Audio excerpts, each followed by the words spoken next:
እንግሊዝ ዋንጫ መብላት የሚችል ቡድን አሁን ገና ሰራች። በቃ በእኔ በእግር ኳስ ህይወቴ ለመጀመሪያ ጊዜ ዋንጫን የመብላት ፍላጎት ያለው ጫናን መቋቋም የሚችል ቡድን ተመለከትኩኝ። ጀማው ምን አይነት እንግሊዝ ያየነው አንተ ቤሊንግሃም ምን አይነት ተጫዋች ነህ?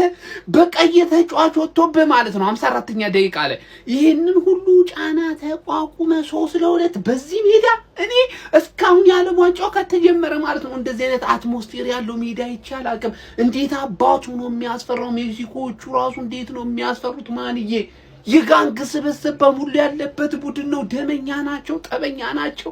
የሚጫወቱበት መንገድ ያስፈራል። እንግሊዝ ይሄንን ጨዋታ ተቋቁማ ካለበች ከዚህ በኋላ ዋንጫ ለመብላት ማለት ነው ከፊቷ ማንኛውም ቡድን ቢመጣ ነው የምላችሁ ገነዳድሶ የሚሄድ አቅም አላት። ማንኛውም ቡድን ቢመጣ ማን አርክተውኛል ነው የምልህ። ቤሊንግሃም ግን እንዴት ነው የምትችለው? እንዴት ነው የምትችለው? ማን እንዴት አባት ያበደ ኳስ ነው ያየነው። ይሄ ኳስ ያመለጣችሁ ሰዎች በዚህ ዓለም ዋንጫ እንደነ ኳስ አይተንም ሰምተንም አናቅም ነው ማለት ሰምተንም ይለያል ኳሱ። ምን አይነት ኳስ ነው? በስመ አብ ምን አይነት ጨዋታ ነው? ማን ኢንግላንዶች አልፈዋል ማለት ነው በቀይ ወጥቶባቸው። ምን አይነት ጨዋታ ነው የሚጫወቱት? ሙሉ ጨዋታው ማለት ነው ይሄ ጨዋታ ማለት ነው ሪዛልቱ አይገልጸውም ጭራሽ። ሜክሲኮ ሙሉ ሰዓት ሲቀጠቅጣቸው ነበር። አውት ኦፍ ኖዌር ነው ቤሊንግሃም 2 ጎል አገባላቸው ማለት ነው። ከዛ በኋላ በቀይ ወጣባቸው። አንተ ምን አይነት ጨዋታ ነው የሚጫወቱት? ማን ጎርደን እዛ ፔናልቲ ያስገኘላቸው እንደገና ገቡ ማለት ምንድነው? ይሄ ኪኖኔስ ነው ምናምን የተባለ ሰውዬ ሜክሲኮ ምንድነው የሆነ ነገርማ ይጠቀማል። ማን 90 ዲግሪ ላይ ቀረቀረላቸው ማን በጣም ነው የሚያስፈሩት ሜክሲኮች ማለት ነው። ግን ያው ዛሬ እንደዚህ ተጫውተው መውደቃቸው በጣም ነው የሚገርመው። ማለት 3-2 ነገ በደንብ ነው የምንኖርበት። አሁን እኔ ምልተኛ ቢስሚላ አይኔ ምን ይመስላል? ይኸው እንግዲህ ፋሚሊ ይሄን ጨዋታ ለማየት ነው እስካሁን የቆየው ነው። እንግሊዝ 3-2 አዘጋጅ ሀገር ሜክሲኮን ሸኝተናል። ፋሚሊ አደራ ከእንቅልፌ ስነሳ ይሄ ቪዲዮ ቫይራል ወጥቶ መጠበቅ አለበት። ስለዚህ ሁላችሁም ኮፒ ሊንክ፣ ሪፖስት፣ ላይክ አድርጉልኝ አደራ። ይሄን ጨዋታ ግን ማን ነው ቁጭ ብላችሁ ያያችሁት? እስቲ ያላችሁ ግን አለም ብሎ እስቲ ኮሜንት ላይ። እውነት በጣም ነው ደስ ያለኝ። ብዙዎች የእንግሊዝን ውድቀት ሲጠብቁ ነበር፣ ግን አልተሳካም። ቪያግራው ሰርቷል። እሳት ነው የሆኑት። ቤሊንግሃም 2 በ2 ደቂቃ ውስጥ ማዱኬና ዶክተርን አስቀምጠን ሳካ ነው የገባችሁ። ዲክላን ራይስ አረ ስለ ጨዋታው ነው ማስረዳትም አልችልም፣ ግን በጣም ደስ ብሎኛል ስላሸነፍ። ማታ በጣም ከፍቶኝ ነበር ብራዚል ኔይማር ስለወደቀ። አሁን ግን ዋናው ክለብ ሀገሬ እንግሊዝ አሸንፋለች። በጣም ደስ ብሎኛል። ዋው ኧረ ቢስሚላህ እንዴት ሴሌብሬት እያደረጉ እንደሆነ ብታዩ በጣም ነው የሚያምረው። ለማንኛውም እንግሊዝ ስላሸነፈች በጣም ደስ ብሎኛል። የተሰማችሁን ኮሜንት ላይ አስቀምጡ። እንቅልፍ ሊደፋኝ ነው፣ በግድ ነው የጨረስኩት። ቪዲዮን ኮፒ ሊንክ፣ ሪፖስት፣ ላይክ ማድረግ እንዳይረሳ። ቴንክ ዩ። ወርልድ ካፑ ከተጀመረ ማለት ነው ብዙ ጨዋታ ብያችኋለሁ አይደለ? ዋቴ ጌም ምን አይነት ጌም ነው ምናምን በጣም ብዙ የዛሬው ይለያል ጎበዝ፣ የዛሬው ይለያል። ይሄ ተኝታችሁ የተነሳችሁ ምናምን እድለኛ ናችሁ። እንደኛ ደግሞ ቆይታችሁ ያያችሁ ደግሞ እናንተ ደግሞ ሞስት እድለኛ ናችሁ። ዋት ጌም በቃ እንኳን 30 ደቂቃ ያልተጨመረ እንግሊዝ የሚገባትን በጎዶሎ ተጫዋች ተጫውታ ራሱ የሚገባት መከላከል ምንድነው የሚለው እንዴ በትንትንትን አርጋ ያሳየችበት በርን በኢየሱስ ስም ምን አይነት ቅያሪ ነው? ትክክለኛ ቅያሪ ማለት ነው። በቃ ጨዋታው እንዴት እንደቀየረው ይሄ ኳላ መከላከሉ እንዴት እንዳገዘው ሁላችሁም ደንግጣችኋል አይደለ? ከ75 በኋላ ሊከላከል በሞከሩ ምናምን በጣም ያስደነግጣል። ግን አሳምኖ በቃ መከላከል አለብኝ ልክ ነኝ እየመራው ነው ምናምን የሚለው ነገር በደንብ ያሳየበት ነው። 2 ፔናልቲ ያየንበት ነው። ፋውል በፋውል የሆነ ጨዋታ ላይ ያመለጣችሁ ዘንድ ስቡት። በቃ አስቡት። ሃላንድ ከጉይ ኦዴጋርድ ማለት ከራይስ ጋር ምናምን ያበረ ጨዋታ ነው የሚሆነው። አቦ እቻ ይስምንቱ ጽደት ያለ ደግሞ ሊሆን ነው። ጽድት ያለ ይባስ ይዋስ ነው የሚመጣውና አይኑ አሜሪካ ምሽታችንን ለሊታችንን ያወዛገበችው ነው። ግን በዚህ ያምራል ይበልጥ። የማንቺ ተጫዋች ቀጣመት ቪያጋ ትወጣለህ አያገባኝም አባቴ። ከቁርስ በኋላ ጠዋት 1 ማታ ከራት በኋላ 1 ይባላል። እንትን ለምን አጥሶ ያከለም ነው አያገባኝም። በቃ አየነው እኮ ዛሬ እንዴ እንደሚጠቅም እዛ ሜዳ ላይ ሜክሲኮ እንዲለጥልጣቸው ኧረ ፒክፎርድ ፈጣሪ እንዲለጥልጦ ለማሸነፍ ይቻላል እንዴ ሜክሲኮ በፈጣሪ ስም። ቀጣይ ዓመት ተዘጋጁ ብያለሁ ለመዋጭ። እኔ አያገባኝም። እንደዚህ ነው ድሮ ፖርቹጋልም ትውጣለች፣ ማንቺም ቀጣበት ይውጣ። ጨርሻለሁ። ቫያግራ ውጠው የገቡት እንግሊዞች ሜክሲኮን በሜዳቸውና በደጋፊያቸው ፊት 3-2 አሸንፎ የቫያግራው ቀልድ ነው። ኤኒዌይስ ሶስቱ አንበሳዎች ሜክሲኮን እንግዲህ አሳመነው 3-2 አሸንፈዋል። ሊያውም በቀይ ወጥቶባቸው አንድ ተጫዋች ወደ 50 ወደ 45 ደቂቃ ያክል በ10 ተጫዋች ነው የተጫወቱት። የነዚህ ሁለቱ ጥምረት የቤሊንጋም እና የኬን ዋው! ቤሊንጋም ምን አይነት ተጫዋች ነው! ሪያል ማድሪዶች አልቻሉበት ማያያዙ እንጂ የሚገርም ተጫዋች ነው ቤሊንጋም። የነዚህ ሁለቱ ጥምረት ሚስተር ካፒቴን ሚስተር ሪላየብል ተውት። በቃ ለሀገሩ በቃ ያለውን የሚሰጥ ተጫዋች። በጣም ከባድ ጨዋታ ነበር ይሄ ለእንግሊዝ ባይዘው በጣም ከፍተኛ የአየር ክልል ምናምን ላይ ነው ከምድር ክልል በላይ ምናምን በሚለው ነው እና ከባድ ነበረ። እንግሊዝ ግን አሸንፋ ወደ ኳርተር ፋይናል ገብታለች። ኳርተር ፋይናል ላይ ደግሞ ከኖርዌይ ጋር ነው የሚገናኙት። ያው እንግሊዝ ይሄንን የዓለም ዋንጫ እስኪ ትበላ ይሆን እናየዋለን። ነገር ግን ቡድኑ አሁን እየተቀናጀ ነው። አሁን እየተግባቡ ነው ተጫዋቾቹ፣ ያምራሉ ዛሬ ባይዘው በተለይ እነዚህ የሁለቱ ጥምረት የቤሊንጋም እና የኬን ዋው! እንግሊዝ እስኪ እናያለን። እስኪ የዓለም ዋንጫ ነው ያጓጉቶኛል። ይኸው ብራዚል ተሰናብታለች፣ ጀርመን የለችም። ሰው የሚሆነው 5 ጎል 2 ፔናልቲ 1 ቀይ ካርድ ምን ትፈልጋለህ ከዚህ በላይ? ማምሸት አትሊስት አልቆጨህም? በዛ ላይ ጨዋታው ሙሉ 90 ደቂቃውን ማጥቃትና ማጥቃት ብቻ። ሜክሲኮ ግን እዚህ ጨዋታ ላይ መመለስ ነበረባቸው። ምን አይነት ቀይ ወጥቶላቸው ከ75 ደቂቃ እንዴት እስከ 100 ደቂቃ ያገቡ? 11 ደቂቃ ተጨምሩ። ይገባዋል፣ ኢንግላንድ ይገባዋል። በቃ በዚህ በቀላሉ ምድብን ብትሆን ፋይናል የመድረስ ትልቅ እድል አላት። ግን ቀጣይ ኖርዌይን ነው የምትገጥመው፣ ኤርሊንግ ሃላንድን ማለት ነው። እንደግፏለን። የትም አይደርስም ኢንግላንድ። ያው ቅድም እንዳልኳችሁ ይሄ ታታሪ ሰው ጁድ ቤሊንጋም ነው ኢንግላንድን እዚህ ወርልድ ካፕ ላይ እየተሸከመው ያለው። ይመቸው። የሰው ልጅ በ3 ሰዓት እንቅልፍ እንግዲህ መኖር እንደሚችል እያሳየን እንገኛለን። ኢንግላንድ 3-2 በሆነ ውጤት ማሸነፍ ችላለች። ቤሊ ጎል 2 ጎል አስቆጥሯል። እንግዲህ አልሰማችሁም እያለ ነው። ትላልቅ ቶርናመንቶች ላይ ሁልጊዜ ለእንግሊዝ ዴሊቨር እያደረገ ነው። እነሱ ስቲል ስለሱ ያወራሉ፣ ስቲል እየጠቀማቸው ይገኛል። 2 ኳስ ማስቆጠር ችሎ ነበር። ቡካዮ ሳካ አሲስት ያው ጭንቅላታችሁ እያሰባዩት። ከዛ በኋላ ግን ሜክሲኮች በሚገርም ሹት ኩንቴሮስ ማለት ነው ያን ኳስ ፒክፎርድ ቢያገኘው ይዞት ነው የሚገባው ውስጥ ውላንድ ማድረግ ችለው ነበረ። ከዛ በኋላ ጌሙ የሚገርም ፔስ ላይ ነበረ። ሰከንድ ሀፍ ሲገቡ ኳንዛ ቆይ ለምን ኢንተረስቲንግ አናደርገውም ማለት በቀይ ካርድ ማለት ነው የማይሆን ስራ ሰርቶ አስቡት። ስንት ነገር እየተባለ ስለዚህ ራይት ባክ ፖዚሽን ድጋሜ ኳንዛ ደግሞ እንደዚህ አይነት ስራ ሲሰራ በጣም የሚያስገርም ሲቹዌሽን ነበር። ከዛ በኋላ ግን ጎርደን እንዴት አንቲስፔት እንዳደረገው አላውቅም፣ ከበረኛው ቀድሞ ደርሶ ፔናልቲ አስገኝቶ ሁኤልስ እንግዲህ ሃሪኬን 3ኛ ኳስ ማስቆጠር ችሎ ነበር ለዛኛው ደቂቃ ላይ። ከዛ ሃሪኬን ደግሞ ሌትስ ሜክ ኢት ኢንተረስቲንግ ብላውን ነገር ብሎ ተጫዋቹን ለብ አድርጎ ፔናልቲ ያሰጥቶ ደግሞ ራሁል ሂሜኔዝ አስቆጥሮ 3-2 በሆነ ውጤት ጨዋታው እስከ መጨረሻው ድረስ ሄዶ ተጠናቋል እላችኋለሁኝ ጀሞ እና የምትወዱኝ ከሆነ ኮፒ ሊንክ አርጉት። በደንብ ቪዲዮን ፎሎ እያረጋችሁ ኢንግላንድ ከኖርዌይ ተጫውታለች። ፎሎ፣ ኮፒ ሊንክ፣ ሼር ይመቻችሁ። ምን አይነት ፋይት ነበር የተመለከትነው ጋይስ? ቶታሊ በቃ ማንጋታችን በደንብ ወርዝ የሚያደርግ አይነት ጨዋታ ማለት ነው።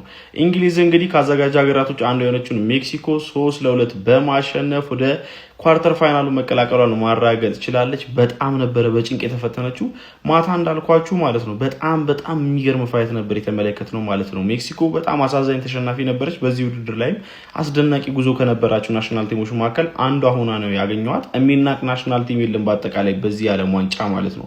ኤኒዌይ በዚህ ጨዋታ ላይ እንግሊዞች በጁድ ቤሊንጋም አማካኝነት 2 ጎሎችን አከታትለው አስቀድመው አስቆጥሮ 2-0 እየመሩ ነበረ።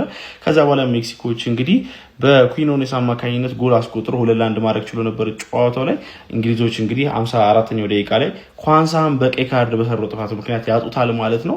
ታዲያም ግን እንደዛም ሆኖ በሃሪኬን አማካኝነት ፔናልቲ አግኝተው ፔናልቲ አስቆጥሩና ጨዋታውን 3-1 ይመራሉ ማለት ነው። ነገር ግን ሜክሲኮዎች በቀላሉ እጅ የሚሰጡ አልነበረም። ይባስ ብሎም የኳንሳ ቀይ ካርድ ከሜዳ መውጣት እንግዲህ በጣም በነፃነት እንዲያጠቁ እድሉን ሰጥቷቸው ነበረ። በእርግጥ ፈርስት ሃፍም የተሻለ ሲያጠቁ የነበሩት ሜክሲኮዎች ነበሩ። ከዛ በኋላም እንግዲህ ራሁል ሂሜኔዝ 69ኛው ደቂቃ ላይ ጎል አስቆጥሮ 3-2 አድርጎ ጨዋታውን ሜክሲኮዎች እስከ መጨረሻዋ ሽርፍራፊ ሰከንድ ድረስ እንግሊዝ ላይ ጫና ፈጥረው መጫወት የቻሉ ቢሆንም ነገር ግን ተጨማሪ ጎል ማስቆጠር ሳይችሉ በእንግሊዝ ብሔራዊ ቡድን 3-2 ተሸንፈው ከዚህ ዓለም ዋንጫ መሰናበታቸው ተራግጧል ማለት ነው። ኤኒዌይ በዚህ ጨዋታ ላይ ሃሪ ኬን 1 ጎልና 1 አሲስት በስሙ ማስመዝገብ ችሏል። ጁድ ቤሊንጋም 2 ጎል ማስመዝገብ ችሏል። በዚህ ዓለም ዋንጫም የእንግሊዝ ብሔራዊ ቡድን ቁልፍ ተጫዋቾች እንደሆኑ በድጋሚ እያስመሰከሩ ይገኛሉ ማለት ነው። እናንተ ስለዚህ ጨዋታ ምን ትላላችሁ? እንግሊዝ በኳርተር ፋይናሉ ኖርዌይን የምትገጥም ይሆናል። የፕላስ ምልክቱ መጫናቶች ጉደኛ ጨዋታ እየተመለከትን ነው። ግን ምንድነው ሰዓቱ ነው መከራ የሆነብን እንጂ እጅግ በጣም አስደናቂ ጨዋታዎች ነው እያየን የምንገኘው ማለት ነው። አሁን ሜክሲኮ ከእንግሊዝ የሚያደርጉት ጨዋታ ፈርስት ሃፍ እንግዲህ በእንግሊዝ 2-1 መሪነት ወደ መልበሻ ክፍል ማምራት ችሏል ማለት ነው። ያራዳ ልጆች ሜክሲኮ ይለያሉ ነው የምልህ። በቃ የተገኘው ኳስ ሁሉ ወደፊት ነው፣ ወደኋላ የሚባል ነገር አያውቁልህም ነው የምልህ። ራውል ኬትም ይመታ ከፒክፎርድ ጋር ነው ጨዋታው እሱ ያራዳ ልጆች ማለት ነው። ጁዲ ዛሬ እንግዲህ ሜክሲኮ ላይ ለመጀመሪያ ጊዜ በዓለም ዋንጫ ጎል አስቆጥሮባታል ማለት ነው። እንግዲህ በጣም ቆንጆ ጨዋታ እየተመለከትን ነው። ሰከንድ ሃፍ ምን እናያለን አብረን የምናየው ይሆናል ማለት ነው። እንግዲህ 2-1 ነው ወደ መልበሻ ክፍል ወጥቷል ማለት ነው። ምስጋና ለፒክፎርድ ነው እንጂ ከዛም በላይ ሊሆን ይችል ነበር ማለት ነው። 1-2 ጎል አቻም ሆነው ሊወጡ ይችሉ ነበር ማለት ነው። ብዙ ኳሶችን አድኗል ማለት ነው። እስቲ ሰከንድ ሃፍ ምን እንደሚፈጠር ካላችሁ ሐሳብ አስተያየታችሁ ዱብ እያደረጋችሁ ሼር ኮፒ ሊንክ አይረሳ። ይመቻችሁ። በጣም የሚያስደንቅና የሚገርም ተሰናባች ማለት ጀግና ቡድን ይዞ የመጣ ቡድን ማለት ሜክሲኮ ነው ማለት በጣም የሚገርም ነገር ነበር ያሳዩን። በነገራችን ላይ ያለፉትን ጨዋታዎች የሜክሲኮን ያየ ሰው ዛሬ ኢንግላንድ ልትፈተን እንደምትችል በደንብ ያውቃል ማለት ነው። በተለይ ደግሞ የመጨረሻውን የኢኳዶርን ጨዋታ የተመለከተ ሰው ፈርስት ሃፍ ምን አይነት የሚያስደነግጥ ማጥቃት ነበር የተመለከትነው። በኢኳዶርም ዛሬም ኢንግላንድንም በዛው ይፈትነዋታል ማለት ነው። ነገር ግን የተሻለ ኢንዲቪጁዋል የተሻሉ ተጫዋቾች ያሏት ደግሞ ኢንግላንድ ነበረች። ሬስ የሚገርም ሩጫ ከፒክፎርድ የተቀበለውን ኳስ እዛ በኋላ ቡካዮ ሳካ የሚገርም ካውንተር ማለት ነው። ሳካ ክሮስ ቤሊንጋም የሚገርም ጎል። ቀጣዩም በተመሳሳይ የሚገርም ኳስ ኤሊየት አንደርሰን ነጠቀ። ራሱ ኳስ ሄደ ሃሪኬን ጋር ደረሰ። ሃሪኬን አሲስት ቤሊንጋም ጎል ማለት ነው። ካውንተር የተሻለ በጣም ፈጣን ማጥቃት ምናምን ነገር ሜክሲኮ ላይ እንመለከታለን። በተቃራኒ ካውንተር ሲያገኟቸው ቆንጆ የጎል አስቆጥረውላቸው ይመሯቸዋል ማለት ነው። 2-1 ፈርስት ሃፍ ወጡ። ከዛ በኋላ ግን ይመስለኛል እንደውም ለኢንግላንድ ቀይ መውጣቷ ጠቀማል። ጥልጥ በጣም ሎ ብሎክ በሆነች ቁጥር ያለው ብሎክ ሰብሮ መግባት አቃታቸው ማለት ስዊች እያደረጉ የሆኑ ኳሶችን የገለበጡ ምናምን ነገር ለማጥቃት እየሞከሩ ነበር። ፒክፎርድ የሚባለው ሰውዬ ይቀልመዋል ማለት እንደፈለገ ነው የሚቀር ደም ነው የከፈሉ ኢንግላንዶች ማለት ቤሊንጋ የሚባለው ተጫዋች ቃል የለኝም ለሱ ማለት ነው። በዚህ ወርልድ ካፕ ለኢንግላንድ ቤስቱ ተጫዋች ማለት ነው። ቤስቱ ተጫዋች ሼር ኮፒ ሊንክ ሪፖስት እያደረጋችሁ ይመቻችሁ። ምን አይነት ጨዋታ ነው በኢንግላንድና በሜክሲኮ የተመለከት ነው። ሰከንድ ሃፉም ፈርስት ሃፉም እንደዚህ ጸዴ ጨዋታ እስካሁን ድረስ በዓለም ዋንጫው አላየሁም። ይሄ ጨዋታ በጣም የሚገርም ጨዋታ ነው። ሁሉም ነገር ነበረው። በሁለቱም ሳይድ ፔናልቲ ነበራቸው። ኢንግላንድ ቀያየች፣ ከዛ ጎል አስቆጠረች፣ ሜክሲኮ ጎል አስቆጠረች። ሶስተኛ ጎል ለማግኘት ያየችው ፍዳ ምን አይነት በረኛ ነው። ፒክፎርድ ፈርስት ሃፍ ላይ የራውል ሂሜኔዝ 2 ኳሶችን ያደነበት መንገድ ሌላ ታሪክ ሌላ ሌቭል የሆነ በረኛ መሆኑን አሳይቷል። ሜክሲኮ የቻለችውን ነገር ሞክራለች። ኢንግላንድ በ10 ተጫዋች ምን ያህል ጸዴ መከላከል እንደሰሩ ከዛ ደግሞ የነበራቸው ቁመትን ተጠቅመው ከዛ ፒክፎርድም እየወጣ የሚያድናቸው ኳሶች ሌላ ታሪክ ነበረና ወደ ቀጣዩ ዙር አልፋለች። የሚገርም ጨዋታ ነው ቀጣይ ዙር የምንመለከተው። ሃላንድ ምን ያደርጋል ነው ከኢንግላንድ ጋር ደግሞ እሱን ነው የጓጓሁት። አቤት ጨዋታ ሳይተኛ ቢቀርስ ለእንደዚህ አይነት ጌምማ ዛሬ ለሜክሲኮ እንዲቋጥሬላት አላውቅም። እንግሊዝ እንድትወርቅ ፈልጌ ነበር በከባዱ ግን የእድላቸው እድል እድሜ ለጎርደን ይበሉ። ያን ፔናልቲ እንዴት አባቱ ሩጦ እንዳስገኘው ራሱ አላውቅም። እንዴት እንደደረሰበት ኳሱ ላይ ራሱ አገቡት፣ ዘጉት። ሃራምቦል እዛ ያዩት ከአርሰናል ያዩትን ሃራምቦል ደገሙት። በ5 ሴንተር ባክ ገባ። በቃ ምን አባቱንስ ቀይ ወጣ አልወጣ ያገባኛል አለ። ሞክረዋል ሜክሲኮ የቻሉትን ከደጋፊው ጋር። የሚገርም ደጋፊ ነው ደግሞ ያላቸው። እኔ እንደውም ከሁለተኛው ጎል በኋላ በቃ በጣም ያገባሉ ብዬ የምጠብቃቸው ነበር። ሜክሲኮ አሪፍ ይጮታሉ ግን ክሮስ ይደረጋል። በቃ እነ ዳንቨርን እና ጆን ስቶንስ ያጸዱታል እምላችሁ። ጆን ስቶንስ እኔ ገብቶ ክላሽ ነው የሆነላቸው የሚወጣው ኳስ ምናምን ብሎኩ። ኧረ በስመ አብ። በዛ ላይ ፒክፎርድስ የተሻማውን ሁላ እየሄድኩ ካልቀለብኩ አለ። ሜክሲኮ በሚያሳዝን ሁኔታ ወደቀች። እንግሊዝ እንድታልፍ ባልፈልግም ግን ማለፍ የሚገባው ቲም አልፏል። ሜክሲኮ በጣም ተጮቷል፣ ከሚገባው በላይ ተጮቷል። ግን ዘጉት። በቃ ሃራምቦል አሳዩን። ፒክ ሃራምቦል ችለው ነው ደግሞ ሃራምቦል ሲሳካል በጀ ይችላል። ዲፌንድ ማድረግ በጣም ከባድ ነገር ነው። ዲፌንድ አደረጉ። በቀይ ወጥቶባቸው ነው ዲፌንድ ያደረጉት። አሸንፈው ወጡ። ችለው ነው ኢንግላንድ ማርያምን። ግን ይሄ ቲም እንደማይበላ በጣም ግልጽ ነው። እንኳን የመብላት ሌላ ተስፋ የለውም። በስማ በጣም ነው የሚደብሩት። ኢንግላንድ በስርዓት እንኳን አያጠቁም። ካውንተር ነው ሁለቱም ጎላቸው የመጀመሪያው። ሶስተኛውም እንደው ካውንተር ነው የሚባለው ፔናልቲው ራሱ። ሜክሲኮ ቢያልፉ ፒውር አታኪ ሜክሲኮ ሲጮቱ የነበሩት አታኪንግ ፉትቦል ነበር። በቃ የሚገርም ኳስ ሲጮቱ ነበር። ግን ምንም ማድረግ አይቻልም። ኳስ እንዲናት አላለፉ። ግን ማፈር የለባቸውም። የሚገርም ቶርናመንት አሳይተውናል። የሚገርም ብቃታቸውን አሳይተውናል። ችለው ነው ሜክሲኮ አስቴክ የተባለው ስታዲየም ስትጫወት ለምንድን ነው የሜክሲኮ ብሔራዊ ቡድን ያልተሸነፈችው? ምክንያቱም ደግሞ ማለት ነው እዚህ ጋር ያለው ስታዲየም እንግዲህ በጣም ለእግር ኳስ ተጫዋቾች እጅግ በጣም አስቸጋሪ የሆነ አቲቲዩድ ስላለው ነው ማለት ነው። ሜክሲኮም እንግዲህ በዘንድሮ ዓለም ዋንጫ ላይ አራቱን የተጫወተችው እንግዲህ በዚህ ስታዲየም ነበረ። ለዛ ነው ቅጥቅጥ እያደረገች ስታሸንፍ የነበረችው። ምክንያቱም ተጫዋቾች ለአተነፋፈስ ችግር ይከብዳቸዋል፣ ወይ ደግሞ አየሩ ስለማይመች በጣም ከፍታ ላይ ስላለ እንግዲህ ለመጫወት ይከብዳቸዋል ማለት ነው። ቢሆንስ ግን እንግሊዝ አይደለም ከፍታ ላይ ብታጫውተው አይደለም ሲኦል ውስጥ ብታጫውተው ለምን ከፈለግ የሂሊማሊያ ሰንሰለት ተራራ ላይ ወስደ ለምን አታጫውተው? ማንንም አያዳምጥም። ምክንያቱም ደግሞ በስብስባቸው ውስጥ እንደ ቤሊንጋም ራይስ የመሳሰሉ እንግዲህ የማይደክሙ የትም ቦታ ቢጫወቱ ምርጥ ፐርፎርማንስ የሚያሳዩ ተጫዋቾች አሉ ማለት ነው። ያው እንግዲህ የዘንድሮ ዓለም ዋንጫ እንግዲህ የግብ ጠባቂ እንደሆነ ይታወቃል አይደለ? ፒክፎርድም እንግዲህ እጅግ በጣም ድንቅ ነበረ ማለት ነው። ቢሆንም ግን ሜክሲኮዎች እንደዚህ አይነት አስቸጋሪ ስታዲየም ላይ ጋብዟቸው እንግዲህ ቢቀጠቅጧቸው እንግዲህ እንግሊዞች እጅ አልሰጡም። ቢሆንም ግን ሜክሲኮዎች ግን ማለት ነው እጅግ በጣም ጥሩ ቡድን እንደሆኑ ተመልክተናል ማለት ምክንያቱም ጨዋታው አብሶሉትሊ የሆነ ሲኒባ ነበረ ማለት ነው። ደስ የሚል ጨዋታ ነበር የተመለከትነው። ከፍጻሜ ጨዋታ በፊት የተደረገ የፍጻሜ ጨዋታ ነው ብንል ማጋነን አይሆንም። በጥሎ ማለፉ እንደዚህ አይነት ምርጥ ጨዋታ አላየንም ማለት ነው። ቢሆንም ግን ማለት ነው እንግሊዞች የትም ቦታ ሄደው ቢጫወቱ ማለት ነው እንደዚህ አይነት አቲቲዩድ ጋር ሄደው ተጫውተው ማሸነፍ ችሎ እንግዲህ ቀጣይ ደግሞ የሃላንድን ኖርዌይን ይገጥማሉ። ታሪካዊ ድል! ምን አይነት ቡድን ነው! ላለመሸነፍ ቆርጦ የተነሳው እንግሊዝ አዘጋጇን ሀገር ሜክሲኮን ከዓለም ዋንጫ ውጭ አደረጋት። ድንቅ ተጋድሎ፣ አስገራሚ ፉክክር። ሃሪኬን ጎል አስቆጥሯል። እንግሊዝ አሸንፋለች። እንግሊዝ 3 ሜክሲኮ 2።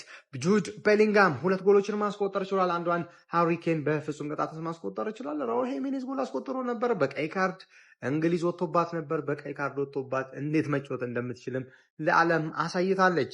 ጁድ ቤሊንጋም 2 ጎሎችን በማስቆጠር የዲያጎ አርማንዶ ማራዶናን ሪከርድ ተጋርቷል። እንግሊዝ ከኖርዌይ ደርሷታል። እንዴት ነው ይሄ የዓለም ዋንጫ? ግን በቃ ያልተጠበቀ ውጤቶች እያሳዩን ነው። እጅግ ቆንጆ ፉክክርም እየተመለከትን እንገኛለን። ለማንኛውም ለአዳዲስና ፈጣን መረጃዎች ፕላስ ምልክቱን መንካት እንዳትረሱ። ዛሬ የመጨረሻ ጨዋታዎች ይደረጋሉ። እንደምትመለከቱት ዛሬ ግብጽ ከአርጀንቲና፣ ሌላኛው ደግሞ ስዊዘርላንድ ከኮሎምቢያ በሚያደርጉት ጨዋታ ይጠናቀቅና 8 ቡድኖችን ይለያል። ይህ የዓለም ዋንጫ እንዴት ነው ዓለም ዋንጫ? ምን አይነት ድራማ ተመለከትን! እንግሊዝ ሜክሲኮን በአስቴካ በታሪካዊ ስቴዲየም በገዛ ሀገሯ 3-2 አሸንፋ የመጨረሻውን 8 ሩብ ፍጻሜውን መቀላቀሏን አረጋግጣለች። ጁድ ቤሊንግሃም ማን ኦፍ ዘ ማች ሆኖ ባመሸበት ጨዋታ ላይ አከታትሎ በ90 ሰከንድ ውስጥ ባስቆጠራቸው 2 ጎሎች ታግዘው እንግሊዝ እንግዲህ እንደምትመለከቱት 36 እና 38ኛው ደቂቃ ጁድ ቤሊንግሃም ባስቆጠራቸው 2 ጎሎች 2-0 መምራት ብትችልም ነገር ግን እረፍት ከመውጣታቸው ጥቂት ደቂቃዎች ቀደም ብሎ ደግሞ ኪሮኔዝ 42ኛው ደቂቃ ላይ 2-1 ያደረገችውን ጎል ለሜክሲኮ አስቆጠረ። በሚገርም ሁኔታ ታዲያ ከእረፍት እንደተመለሱ ጃሬል 54ኛው ደቂቃ ላይ ጥፋት በመስራቱ በቀይ ካርድ ከሜዳ ተሰናበተ።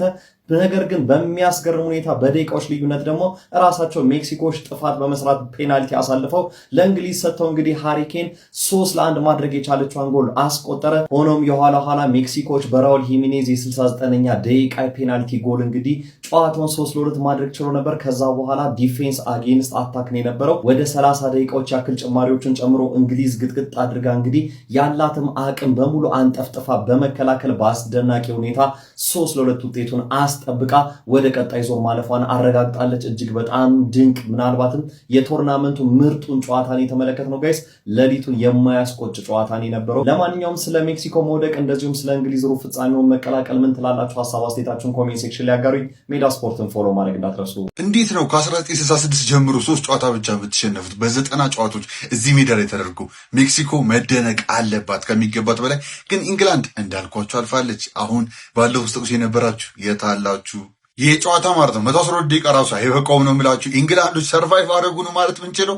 ምንድን ማለት ምንችለው? በጣም ዲሳይሲቭ የነበሩበት ቀን ነው። ብዙ ሙከራ አላስፈለጋቸውም፣ ግን በሞከሩት ጊዜ ማስቆጠር ችለው ነበር ማለት ነው። ቤሊንግሃም በ2 ጎል ነበር የተነሳላቸው። ከዛ ውጭ ባለው ሃሪኬን ነበር። ግን ጨዋታውን ሲኮንስ ስንመለከት ማለት ነው የመጀመሪያ የመክፈቻውን ጎል ያገኘው ቤሊንግሃም ነበር። እዛው ኦልሞስት በ90 ሰከንዶች ውስጥ እንግዲህ በኋላ ደግሞ ያስቆጥራል ማለት ነው። ቤሊንጋም 2 ጎሎችን ይዘው ኢንግላንዶች እየመሩ ፈርስት ሃፍን ይወጣሉ ተብሎ ሲጠበቅ ከሴት ፒስ የተሻማ ኳስ ተነፈነጣጥሮ ኪኖኔስ እግር ይደርሳል። ኪኖኔስ ደግሞ ድል ካገኘ ታውቁታላችሁ፣ አይስትም 2-1 ያደርገዋል። ፈርስት ሃፉን ይወጣሉ። ከዛ አስቴካ ይጧጧፈ ነበረ። ከእንደገና ሰከንድ ሃፉ ከተገባ በኋላ ደግሞ የጀረል ኳንሳ አላስፈላጊ የሆነ ታክል አላስፈላጊ ቦታ ላይ እንግዲህ ካረገ በኋላ ቀይ ካርድ ይመለከታል። ይህ ምንም የማያጠራጥር ቀይ ካርድ ነበረ። ድንቅ የሆነ ጨዋታ ነው የተመለከትነው። በደንብ ስለዚህ ጨዋታማ ማውራት አለብኝ። ሰይሎቹም የተፈጠሩት ነገር አወራላችኋል። ግን የዓለም ዋንጫ ጉዳይ ያመለጣችሁ ከሆነ በምንም ምክንያት ማለት ነው እያንዳንዱ ጨዋታ ሲሰማ መጣላችሁ ሱ መጫ እንዳይረሳ ሀሳባችሁን ኮመንት እያስቀመጣችሁ ሜክሲኮ ምን አይነት ድንቅ የሆነ ቡድን ነው፣ አንዴ ማጨብጨብም አለበት። ባይዞ ኢንግላንድ ያሸንፋል ስትሉኝ ስትወቅሽኝ የነበራችሁ አሁን ሶሪ ማለት አለባችሁ። ነግሬያችሁ ነበር እንደሚያሸንፍ በዚህም ሆነ በዛም እና ኮፒ ሊንክ ያደረጋችሁ ቪዲዮ ማስጨናነቁ እንዳትረሱ። ሪፖስት የሚደረግ ቀጥል ሲሰጫውተ ነው። በኋላ ደግሞ ሃሪኬን እንግዲህ በሴት ፒስ ጉዳይ ላይ እንግዲህ የተጠዋጠበን ኳስ ማለት ነው ለማውጣት ሞክራሉ ሲል የብራያን ጉቴሬዝ እግር ከጠለዘ በኋላ ፔናልቲ ያገኛሉ። ራውል ሜኔዝ ደግሞ ቀለል አድርጎ ኮንቨርት ያደርጋታል። ከዛስ ሜክሲኮ 70ኛው ደቂቃ እንግዲህ ዋተር ብሬክ ከተደረገ በኋላ ባለው ሲቀጠቅጡ አታከር እያስገቡ ካም እያስገቡ ፊዳልጎን አስገብተው አስቁጠሪዎች ያስገቡ ብቻ ክሮስ በማድረግ ለማስጨነቅ ይሞክራሉ። ይህንንም ደግሞ ትክክል ቀደም ብሎ አይቶት ነበርና ዳንበርን ጄት ስፔንስ ጨማምሮ ብቻ ዲፌንድ አድርጎት ይዞት መውጣት ችሏል ማለት ነው። የሚገርም ጨዋታ። ይህን ደግሞ ሜክሲኮ ማለት ነው በጣም ትልቅ የሚያደርጋት እኔ ቀደም ብዬ ተነግራችሁ ያው ኢንግላንድ ያሸንፋል ያልኩበት ምክንያት ነበር። ብዙዎቻችሁ ተቁሲኝ ነበር፣ አሁን አይታችሁታል። ነገር ግን ለምን ደግሞ በጣም ሃርድ ቲም እንደነበረ መግለጽ የፈለኩበት መንገድ ቢኖር አስቴካ እዚህ ስቴዲየም ላይ ሲጫወት ሜክሲኮ አሁን 89 ጨዋታ ነበር። ይህን ጨዋታ ስንቆጥር 90 ጨዋታዎች አድርጓል። ከ90 ጨዋታዎች ይህን ጨዋታ ጨምሮ 3 ጨዋታ ብቻ የተሸነፉት። አዎ ከ90 ጨዋታዎች 3 ጨዋታ ብቻ 17 ድሮ አላቸው።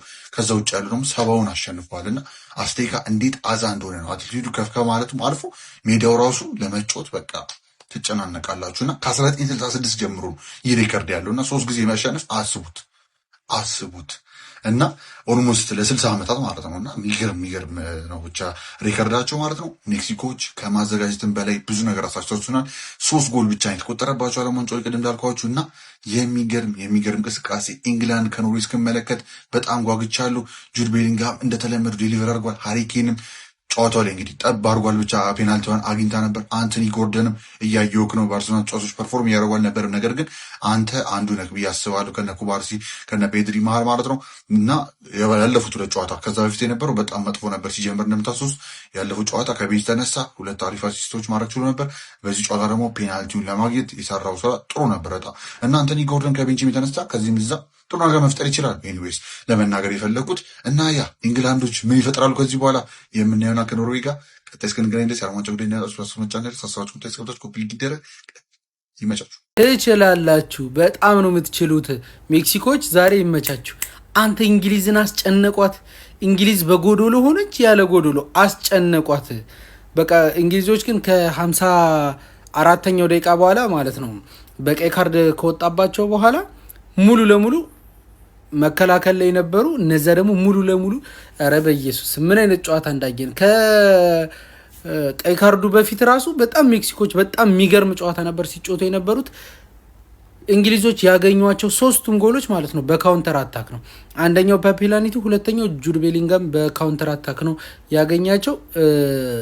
አንደኛው ጎል ሜክሲኮዎችም ከፍጹም ቅጣት ምት አግኝተዋል። አንድ ጎል ደግሞ ከኦፕን ፕሌይ ማለት ነው። ይመቻችሁ፣ ትችላላችሁ። ጨዋታውን ግን እንዴት አያችሁ? ያበደ ነው አይደለ? እንግሊዝ ለማንኛውም ወደ ቀጣዩ ዙር አልፋለች። እናንተ ደግሞ ፎሎና ላይክ እያደረጋችሁ ወደ ቀጣዩ ዙር ማለፋችሁን አረጋግጡ።